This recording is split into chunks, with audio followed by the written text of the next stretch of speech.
승효상 위원장을 오늘 스튜디오에 직접 좀 초대했습니다. 어서 오십시오. 네, 반갑습니다. 네, 이게 그 공모에 몇 편 정도 왔어요? 70작품이 들어왔고요. 70작품. 원래 신청은 477개였는데 보통의 예는 보통 3분의 1 내지 2분의 1이 제출되는데 예. 그보다 훨씬 못 미치는 숫자가 제출됐어요. 그건 무슨 뜻이죠? 제가 보기에는 두 가지 이유가 있는데 하나는 공모 시기가 연말 연시여서 사람 구하기가 힘들어서 네. 못했을 가능성도 많고 또 하나는 조금 어려워요. 제출해야 되는 해결란이 어려워서 아마 그 상태인데 그럼에도 불구하고 해외와 국내 작품 수가 반반이 이제 몰렸으니까 워낙 규모가 크고 대형 프로젝트다 보니까 하겠다고 마음먹었는데 못한 데들이 많은 거군요. 그렇습니다. 예. 네. 하지만 무려 70곳이 공모를 했다. 예. 결과적으로는 성공적이었습니다. 네. 그 70곳 비슷비슷해요? 아니면 굉장히 차이가 많습니까? 천차만별입니다. 그래요? 예, 천차만별인데 70곳 중에서 1차적으로 10개를 고르고 10개를 다시 이제 직접 설명회를 가지면서 등수를 다 매겼거든요. 프레젠테이션들도 다 듣고. 예, 그렇습니다. 그런데 공교롭게도 1위부터 5위까지는 비슷합니다. 그 이유는 그 까닭은 아마 심사위원들이 같이 서로 이야기를 하고 논쟁을 갖다 벌인 결과 공유하는 부분이 있어서 결과가 그래 나왔을 것이라고 그렇게 믿어 심지 않습니다. 네. 그 이번에 나온 거 보니까 이제 지금 세종문화회관 쪽에도 찻길이 있고 그다음에 이쪽 KT 건물 앞에도 찻길이 있잖아요. 지금 그렇죠. 현재. 근데 그 가운데 세종문화회관 쪽에 있는 찻길은 아예 없애자. 그거잖아요. 광장이라고 하는 게 굉장히 쉽게 사람이 접근할 수 있어야 되는데 지금은 섬처럼 되어 있는 광장이라서 좀 과장해서 말씀드리면은 목숨 걸고 건너가야 신호등 보고 건너가야 되는데 그러니까 그건 기념비적 공간이지 일상성을 확보하는 광장이라고 볼 수가 없죠. 그래서 한쪽 면이라도 붙여야 그냥 일상성이 회복이 된다고 저는 그렇게 생각하고 있습니다. 그렇게 한쪽 면을 붙인 설계안들이 많이 나왔죠 이번에. 전제가 그랬었습니다. 전제를 그렇게 이제 붙이라고 전제를 주고 그 안에서 어떻게 디자인을 하면서 공간을 만들 것인가가 과제였습니다. 네, 그렇게 되면 한쪽 차로가 없어지는 거잖아요. 한쪽 차로가 없어지죠.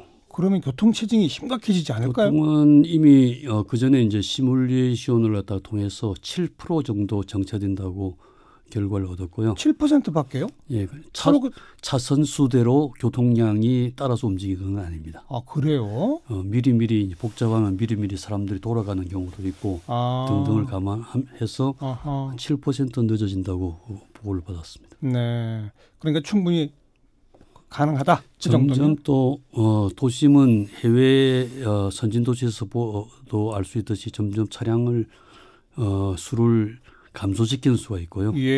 점점 보행 위주로 도시 공간을 재편하는 게 세계적 추세이니까 우리도 당연히 그렇게 따라야 되지 않을까 생각합니다. 네, 그 세종문화회관 앞쪽 찻길을 광장으로 만드는데 지금 발표된 걸 보니까 지금 기존의 광화문 광장에 비해서 면적이 3.7배나 된다고 그래요. 그만큼만이나 많이 늘어납니까? 실효적으로는 3.7배고 느낌으로는 그 3.7배의 2배. 그렇게 되나요? 요거 이제 보시면 되고요.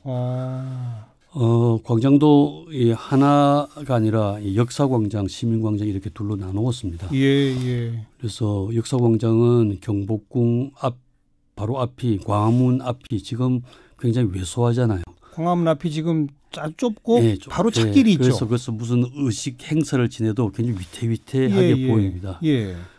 또한 월대가 없는 바람에 월대가 뭐죠? 월대가 이제 궁궐을 들어가기 위한 데크인데 이 석재로 이제 만들어져 있죠. 돌로 만든 데크라고 보면 되고 그 월대 앞에는 원래 해태상 2개가 서 있습니다. 지금 해태상이 안쪽으로 들어가 있는데 밖에 나와야 되는 거예요? 밖에 나와야 됩니다. 그래야 그게 해태상과 월대와 광화문이 같이 있어야 이게 정문이 되는 셈이거든요. 옛날엔 그랬다는 거죠? 그러니까. 그렇습니다. 그래서 그 경복궁을 이미 지금 여러 차례에 걸쳐서 복원하고 있으니까 그 앞부분도 복원이 되어야 제대로 된 궁궐의 모습을 갖출 수가 있어서 그 역사광장이라고 이름을 했고 거기에 월대도 설치하고 그렇습니다. 그럼 그 앞을 지나가는 차로는요? 차로를 지금 정부종합청사 뒤편으로 우회를 시켜서 가게 이제 만들었고 그 안을 제시를 해서 공모를 받았던 겁니다. 네, 그래서 경복궁 광화문 앞에는 역사광장, 그리고 그 세종대왕상 있는 그 앞쪽에서부터 이순신 장군대까지는 시민광장. 네, 그렇습니다. 그렇게 두 개의 광장이 만들어진다. 면적은 3.7배 늘어나는데 역사광장 쪽은 약 한 11,000평 정도 되고요. 시민광장은 7,500평 정도 되어서 두 개가 합해서 지금의 기존의 광장보다 3.7배라고 하는 계산인데. 야, 역사광장이 더 넓어요, 시민광장보다? 사실은 심리적으로는 그보다 더 넓습니다. 왜냐하면 의정부터 복원을 하고 있고 정부종합청사 앞쪽도 지금 주차장으로 쓰고 있지만 공간이니까 보여지는 것은 그보다 더 큰 2배 이상의 그런 느낌을 가질 수가 있습니다. 거기가 상점벽해 되겠군요. 지금 전혀 그렇습니다. 상상할 수 없는 어떤 모습이. 제대로 된 도심의 어떤 의미에서는 조금 역사의 향기를 가장 잘 느낄 수 있는 곳을 우리가 볼 수 있지 않을까 생각합니다. 글쎄요. 지금 이미 그 시민광장이라고 말씀하신 거기는 세종문화회관 앞에 찻길이 없어진다 그러면 대충 머릿속에 그림이 딱 그려지는데 지금 설명해 주시는 걸 들어보니까 역사광장은 정말 어떤 모습이 될까 아주 궁금해지네요. 서울이 600년 역사, 길게는 1000년의 역사를 갖고 있는데도 역사적 이 분위기를 갖고 찾을 수 있는 곳이 그렇게 쉽지가 않습니다. 그런데 가장 상징적인 곳이 그렇게 역사의 분위기를 역사성을 갖다가 회복한다고 하는 것은 역사도시 서울의 정체성을 다시 살리는 일일 거라고 저는 믿고 있습니다. 네. 지금 이제 당장 논란이 우선 이순신 장군과 세종대왕 상을 옮겨야 하느냐. 찬반이 팽팽해요. 당선작이 공교롭게도 그 비움이라고 하는 문제를 갖다 확보하기 위해서 그 두 동상을 이전을 갖다 했는데 그런데 이제 세종대왕 동상은 세종공원이라고 하는 게 있습니다. 그 세종공원 쪽을 이전을 하고 거기가 어디예요? 이 광화문 세종문화회관 바로 옆에 이제 주차장으로 쓰는 공용 주차장이 있는데 지표면을 세종공원이라고 있거든요. 그거 옮겨놓고 이순신 장군 동상은 원래 지금 정부종합청사가 있던 데가 원래 삼군부터입니다. 그 삼군부터에 이제 장군 동상을 옮겨놓자고 하는 게 그 당선자의 아이디어였는데 심사위원단에서도 이순신 장군 동상은 50년 이상의 역사를 갖고 있으니까 이미 도시공간의 굉장히 중요한 기억으로 잡혀 있어서 그것은 옮기지 않는 게 좋겠다. 고 이야기를 했고 게다가 이순신 장군상은 사실 광장의 맨 끝에 있잖아요. 네, 그 광장을 조성하는데도 그렇게 문제가 없고 다만 세종대왕 동상은 그 설치할 때부터 논란이 굉장히 많았던 그런 일이기도 하고 또 크기가 너무 크고 그래서 광장 공간을 갖다 지배할 듯이 있어서 개인적으로는 세종대왕의 품성에도 어울리지 않는다고 저는 보고 있고 그런데 아무튼 그것도 세워져 있는 만큼 그것도 소중하죠. 그래서 이전을 검토해 볼 수는 있다 하는 의견을 심사위원단에서는 만장일치로 이제 제시를 한 바가 있습니다. 그럼 서울시는 더 시민 의견을 좀 수렴해서 결정하겠다라는 것이고 당선작이니까 앞으로 가야 될 길이 멉니다. 실현하기 위해서는 앞으로 그 과정이 한 1년가량이 있어서 그 사이에 의견을 수렴하겠다고 하는 게 서울시의 방침입니다. 또 그다음에 불거진 게 이제 행정안전부하고의 논란인데 그 행정안전부 쪽 이 얘기도 들어보면 당연히 논리적으로 설득력이 있더라고요.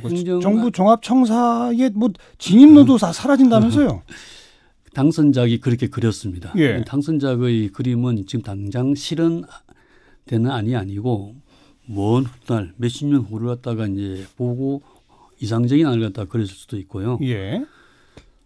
사실 그동안 행정안전부와 서울시는 실무적 협의를 갖다가 수차례 진행해 온 바가 있고요. 그런데 행정안전부는 협의가 제대로 안 됐다고 주장하고. 뭐 윗분들은 그렇게 생각하실지 몰라도 실무적인 협의를 진행한 바가 있고 당연히 뭐 지금 건물의 기능을 하기 위해서는 접근로도 필요하고 주차장도 필요하고 그것은 얼마든지 확보할 수가 있습니다. 아마 서로 문제를 갖다가 놓고 실질적인 토의를 하면 금방 이해가 될 부분입니다. 아, 그래요? 네, 큰 문제가 아니라고 저는 생각합니다. 그런데 김부겸 장관은 절대 안 된다 그러고 박원순 시장은 절대 안 되는 게 어딨냐. 행정안전부의 이익을 대변하기 위해서 그렇게 말씀하셨겠다고 저는 그렇게 이해하고 있습니다. 그러니까 건축가의 관점에서 보면 그건 아무 문제도 아닙니까? 얼마든지 해결할 수 있습니다. 그래요? 네. 정부종합청사 지금 그 앞에 주차장이 굉장히 넓은데 그게 다 공원이 된다는 거잖아요. 아니, 그럼 그 주차장을 써도 됩니다. 완전히 그 주차 수요가 없어질 때까지는 뭐 써도 아무 문제가 없습니다. 그럼 광장은 어디로 가요? 역사광장. 역사광장은 그걸 제외하고 나머지 부분이 지금 36,000 제곱미터 크기로 확보해 있고요. 또 의정부 터를 갖다가 또 동쪽에 있는 터를 발굴하는 도중이기 때문에 그 터까지 합하면 그보다 훨씬 더 커집니다. 네. 그것만으로도 광장의 역할은 충분히 감당이 됩니다. 충분히 조정 가능하다. 네, 그렇습니다. 우리 승효상 위원장은 광장 하면은 네. 뭘 가져야 된다고 생각하세요? 광장의 가장 기본적인 정신이랄까? 그건 뭡니까? 자유죠. 자유. 예. 그리고 일상성의 확보. 일상성? 확보. 그러니까 언제든 가볼 수 있는 일상적으로. 도시라고 하는 것은 익명성이 가장 중요한 성격이거든요. 예. 서로 모르는 사람이 자기 이익을 갖다 구하기 위해서 모여든 데가 도시 공동체인데 그는 서로 모르는 사람들이 도시의 공간, 도시 공간이라고 하는 건 공공 영역인데 누구든지 접근이 가능해야 된다고 하는 겁니다. 그게 자유로운 도시고 그것이 확보할 수 있는 게 이제 광장의 역할입니다. 뭐 그리스 로마 시대 이후로 광장은 그런 부분에서 대단히 중요한 기능을 했죠. 그래서 이 광화문 광장도 이제는 도시민이 자유를 만끽하는 일상적으로 와서 일상적으로 늘 자기의 어떤 도시의 이 공기를 서로 교류하면서 즐길 수 있는 그런 곳이 아마 광장에서 가질 수 있는 가장 중요한 가치가 아닐까 생각됩니다.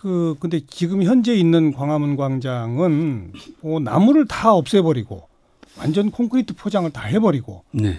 그 뭐 때에 따라서 그냥 무슨 햇빛 가리개 차양을 설치했다 말았다 하고 막 이런데 그 나무라든가 녹지 이런 건 어떻게 구상하시는 계세요? 당선작에 의하면 이 식재가 굉장히 많이 되도록 되어 있고요. 시민광장에. 네, 시민광장에.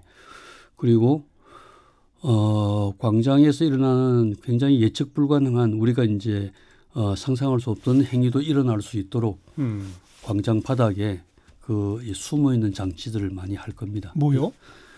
소위 그 인프라스트럭처라 그러는데 뭐 깃대가 꼽힐 필요가 있으면 깃대를 꼽을 수 있는 장치를 갖다 미리 만들어 놓는다든가 어떤 뭐 전기 시설을 갖다가 밑에 숨겨 놓는다든가 이런 마치 스마트폰을 보면은 표면은 우리가 비어 있지만 그 안에는 굉장히 많은 회로가 복잡한 있잖아요. 그 장치를 아마 바닥에 다 새겨 놓을 것으로 그렇게 저는 믿고 있습니다. 첨단 기능까지 들어가겠네요. 네, 아마 그럴 거예요. 무대가 숨어 있다가 막 올라오고 그런 거 아니에요, 혹시? 무대를 설치할 수 있는 장치를 마련할 수는 있죠. 네. 그나저나 우리 승효상 위원장께서는 저희 방송에도 몇 차례 나오셔가지고 지금 대통령 근무하는 그 청와대 건물 그게 목조 형식으로 흉내만 낸 석조고 건물의 규모나 이런 게 그 안에 사람이 살면 사람을 해친다. 거기서 빨리 나와야 된다. 막 그런 말씀하셨잖아요. 예, 이번에 기회가 있어서 관저까지 들어가 볼 수가 있었는데 그 제 예상은 뭐 여지없이 맞았습니다. 그러니까 그 집무하는 건물뿐 아니라 관저도 문제가 커요. 네, 집무는 뭐 집무만 하고 나오면 되지만 관저는 뭐 잠자는 곳이니까 생활하는 곳이니까 거기는 환기도 잘 안 되고요. 항상 불을 켜야 그 정도예요? 될 정도고 어두컴컴해요? 예, 가운데 중복도가 되어서 그렇고요. 그래서 그것은 제가 보기에는 지금 현재 대통령뿐만 아니라 차기 대통령들의 건강과 안녕을 위해서도 관저는 옮겨야 된다고 생각하고 있습니다. 근데 지금 일단 안 하는 걸로 했잖아요. 근데 사실은 광화문 광장이 중요한 까닭은 광화문 광장을 갖다가 일상성을 회복하는 공간으로 만든다고 하는 것도 있지만 더 중요한 문제는 광화문에서 북악산으로 이어지는 이 축, 예. 이 축이 굉장히 상징적인 그 공간의 축인데 이게 이제 서울을 상징할 수도 있고 대한민국을 상징한다고 우리 암암리에 우리가 이제 은연중에 알고 있습니다. 그런데 이 공간이 묘하게도 권력자와 비지배자의 그 대치되는 공간이에요. 그렇죠. 북악산 기선은 항상 권력자를 차지했는데 제가 이제 주장을 하고 제가 이게 항상 강조를 하는 것은 이 권력자의 공간을 시민에게 좀 내어주면 좋겠다. 뭐 글도 쓰고 주장도 했는데 청와대에서 이번에 이제 그것을 내어주겠다고 이제 발표를 갖다 했죠. 그래서 광화문 광장에 사람들이 모여서 청와대 본관을 지나서 북악산까지 올라가는 겁니다. 걸어서. 그러면 그 축이 이게 대립의 축이 아니라 같은 시민의 축, 시민의 공간으로 다 환원되는 거니까. 그러니까 그렇게 하겠다고는 했지만 그러기 위해서는 그 관저라든가 집무실이 광화문으로 나와야 되는 거 아니에요? 사실은 그 지금 집무실은 대통령께서 지금 거기서 행사 외에는 거기서 거주하고 있지 않죠. 집무실은 여민관으로 이제 옮겨져 있는 비서동으로 옮겼죠. 그래서 비어 있고 지금도 시민들에게 지금 일부는 제한적으로 공개를 하고 있습니다. 청와대 본관을. 지금이라도 더 확대를 하겠다고 또 얼마 전에 발표까지 했으니까 또 확대해서 될 가능성이 굉장히 농후해졌고요. 근데 북악산을 올라가려 그러면은 관저 옆을 통해서 올라가야 됩니다. 그래서 그 영역을 어떻게 하면 시민들에게 내어주느냐 이걸 아마 연구하고 있는 것으로 알고 있습니다. 궁극적으로 승효상 위원장 생각에는 나와야 되는 거죠? 어디로 가면 제일 좋겠어요? 대통령 집무실을 말씀하시는 집무실과 관저 다. 관저는 이전하는 게 좋겠다고 생각은 저는 변함없이 말씀드리고 있고. 어디가 제일 적지라고 보세요? 관저는 그 근처에도 뭐 여러 좋은 이 인근에도 문제가 없을 것 같고요. 집무실은 사실은 그 대통령 집무실을 갖다가 이 도시 중앙에 찾는다고 하는 게 그렇게 쉬운 일이 아닙니다.